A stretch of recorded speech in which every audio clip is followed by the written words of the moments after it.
2800 ans. C'est le temps qu'a attendu le poème d'Homère avant de recevoir un film de cette ampleur, aussi déterminé à projeter l'ancienne Méditerranée sur un écran IMAX. L'Odyssée de Christopher Nolan est magnifique, techniquement saisissante et émotionnellement sincère. Mais c'est aussi une interprétation très précise d'Homère. Nolan conserve le Cyclope, Circé, le monde des morts et les merveilles physiques, mais il repousse les dieux presque entièrement hors de l'histoire. Et cela change tout. Et oui, cet épisode contient d'importants spoilers sur l'ensemble du film. Si vous ne l'avez pas encore vu, reprenez la mer maintenant et revenez plus tard. Je suis une muse. Je me souviens de ceux qui ignorent les avertissements. Le principe directeur de Nolan est un naturalisme sélectif. Les monstres, la magie et le royaume des morts peuvent être réels. L'intervention divine, elle, devient incertaine, lointaine ou invisible. Chez Homère, Ulysse souffre parce que Poséidon est en colère. Athéna le protège. Hermès apporte les ordres de Zeus. Les dieux discutent, interviennent, punissent, sauvent et modifient le destin des mortels. Chez Nolan, Ulysse souffre à cause de ce qu'il a fait, de ce dont il se souvient et de ce que la guerre a fait de lui. Là où Homère place le cosmos, Nolan place la psychologie. Cela produit un héros différent. L'Ulysse d'Homère est intelligent, orgueilleux, dangereux et parfois cruel. Celui de Nolan est un survivant blessé, qui transporte sa culpabilité d'un rivage à l'autre. Presque tous les grands changements naissent de cette décision. L'exemple le plus clair est un homme qui n'apparaît jamais, Palamède. Dans les traditions grecques ultérieures, Ulysse tente d'éviter la guerre en feignant la folie. Il laboure une plage avec des animaux mal assortis et répand du sel sur le sol. Palamède place le petit Télémaque devant la charrue. Ulysse détourne l'attelage, et sa ruse est démasquée. Et Ulysse ne lui pardonne jamais. Des années plus tard, il accuse Palamède de trahison à l'aide d'une fausse lettre et d'or dissimulé. Les Grecs lapident un innocent. Cela révèle un Ulysse capable d'utiliser son intelligence non seulement pour survivre, mais aussi pour détruire. Nolan supprime entièrement Palamède. Son Ulysse part à la guerre parce qu'Agamemnon est dangereux et pourrait menacer sa famille s'il refusait. C'est une motivation plus sympathique. Mais elle efface aussi l'un des aspects les plus sombres du héros traditionnel. Nolan veut un Ulysse avec lequel nous pouvons souffrir. Homère nous en donne un auquel nous ne pouvons jamais faire entièrement confiance. Hélène est un autre changement révélateur. La littérature antique ne résout jamais la question centrale. A-t-elle été enlevée, persuadée, ensorcelée ou est-elle partie volontairement? Les poètes ont donné des réponses différentes. Certains ont même affirmé qu'un simple fantôme était allé à Troie à sa place. Et cette incertitude est précisément le sujet. Hélène est le mystère autour duquel chacun construit la version de la guerre dont il a besoin. Nolan lui donne une cicatrice et la présente bien plus clairement comme une victime de Ménéla. Il fait également d'Hélène et de Clytemnestre des jumelles, toutes deux interprétées par Lupita Nyong'o. C'est une manière élégante de relier deux sœurs blessées par la même guerre. Mais la cicatrice répond à une question que la tradition antique préférait laisser ouverte. Le film donne de la clarté à Hélène. Les mythes lui donnaient de l'ambiguïté. Une addition fonctionne brillamment, l'ombre de l'effondrement de l'âge du bronze. Le film évoque à plusieurs reprises des peuples venus de la mer et suggère que l'ancien monde grec est déjà en train de se désagréger. Homère n'explique pas l'effondrement mycénien, mais l'Odyssée ressemble à une histoire située après la fin d'un monde. Ulysse revient dans un palais occupé par des opportunistes et sur une île qui a oublié comment fonctionne l'autorité. Nolan transforme cette impression de fond en histoire. La guerre n'a pas lieu avant la chute de la civilisation. La guerre fait partie de la chute. La séquence du Cyclope montre exactement ce qui se perd lorsque Nolan modifie la cause de l'échec d'Ulysse.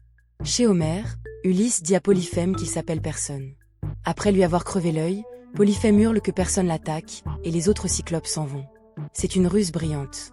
Puis Ulysse s'échappe et détruit lui-même sa propre victoire. Une fois en sécurité sur le navire, il crie son véritable nom vers l'île, parce qu'il ne supporte pas que son triomphe reste anonyme. Polyphème sait désormais qui maudire et appelle son père Poséidon. Ulysse est puni parce que son orgueil est plus fort que sa sagesse. Nolan supprime le célèbre échange autour de personnes. Son Cyclope parle à peine.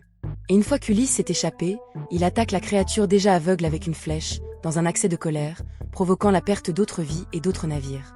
Chez Homère, il échoue parce qu'il a besoin de gloire. Chez Nolan, parce qu'il perd son sang-froid. L'un est tragique, l'autre est douloureusement humain. Petite pause, pendant qu'Ulysse provoque encore une catastrophe parfaitement évitable. Si cette comparaison vous plaît, laissez un like et abonnez-vous. Chaque jour, je ramène un nouveau mythe à la vie, et les dieux savent que l'algorithme exige plus d'offrandes que l'Olympe n'en a jamais demandé.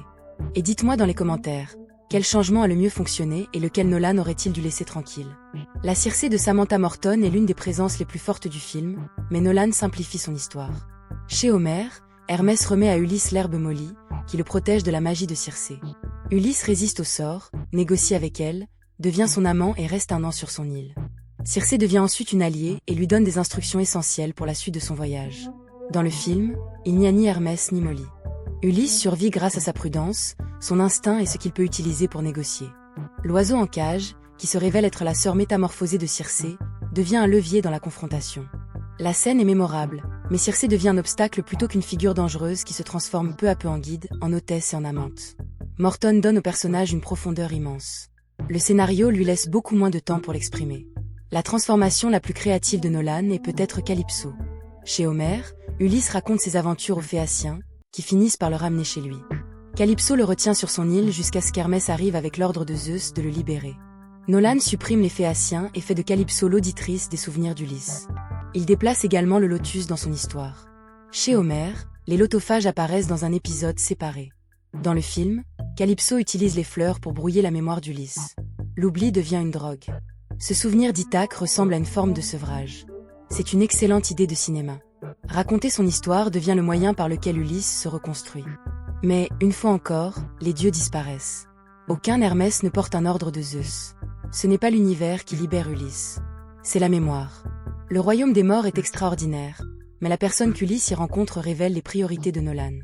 Chez Homère, Ulysse parle à Achille, le plus grand guerrier de Troie. Achille livre l'une des réflexions les plus célèbres du poème. La gloire parmi les morts vaut moins qu'une existence humble parmi les vivants. C'est une réflexion universelle sur l'héroïsme. Nolan remplace cette rencontre par Sinon, interprété par Elliot Page. Sinon ne vient pas de l'Odyssée d'Homère. Son rôle le plus célèbre vient de l'Énéide de Virgile, où il aide à convaincre les Troyens d'accepter le cheval de bois. Dans le film, son fantôme affronte personnellement Ulysse. La scène ne porte pas sur le sens de la gloire. Elle montre un homme accusant un autre du coup humain d'un mensonge. Homère nous donne la philosophie. Nolan nous donne la culpabilité. La plus grande absence est celle d'un univers entier. Le poème d'Homère s'ouvre sur les dieux réunis en conseil. Athena defend Ulysses. Zeus donne son accord. Hermès transmet les ordres. Poséidon entrave le voyage. Les Olympiens ne sont pas une décoration.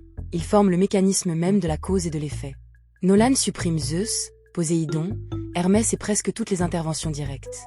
Seule Athéna demeure, et même elle pourrait être une déesse, une vision ou la voie qu'Ulysse a créée pour survivre à son propre esprit.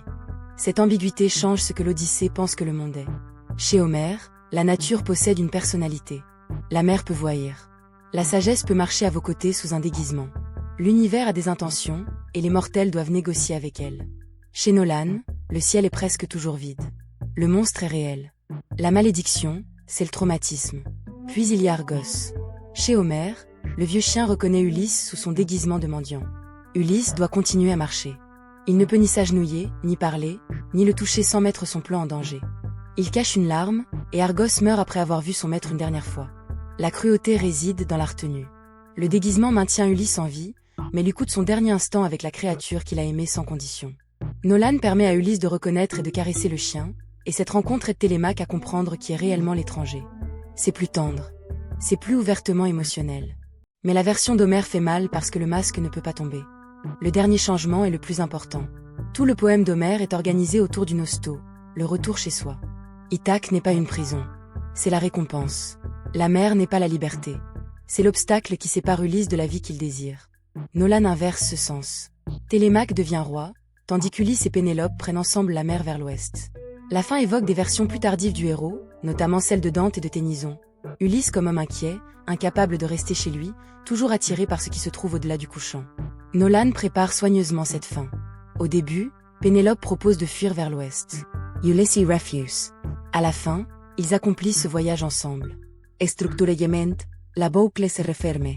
Philosophiquement, celle d'Homère se brise.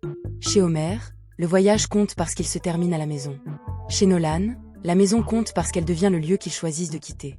Alors, qu'a créé Nolan ? Un film magnifique sur le traumatisme, la mémoire, la responsabilité et les histoires que les civilisations racontent à propos de la violence qui les a construites. Il conserve les monstres d'Homère, mais supprime presque tous ses dieux. Il adoucit la cruauté d'Ulysse, remplace l'orgueil par la colère, transforme l'oubli en dépendance, remplace la philosophie d'Achille par l'accusation de Sinon et fait de la maison non plus une destination, mais un autre rivage à abandonner. Cela ne rend pas le film malhonnête. Cela en fait un dialogue avec Homère plutôt qu'une reconstruction de son œuvre. L'Ulysse d'Homère est assez intelligent pour vaincre presque n'importe quoi et assez orgueilleux pour ruiner ses propres victoires. L'Ulysse de Nolan est un homme blessé qui tente de survivre aux conséquences de ses choix. L'un est tragique, l'autre est humain. Et entre eux se trouvent 2800 ans d'idées en constante évolution sur ce qu'un héros est censé être. Voilà les histoires qui continuent de résonner. chanté par la muse, coulé dans le bronze.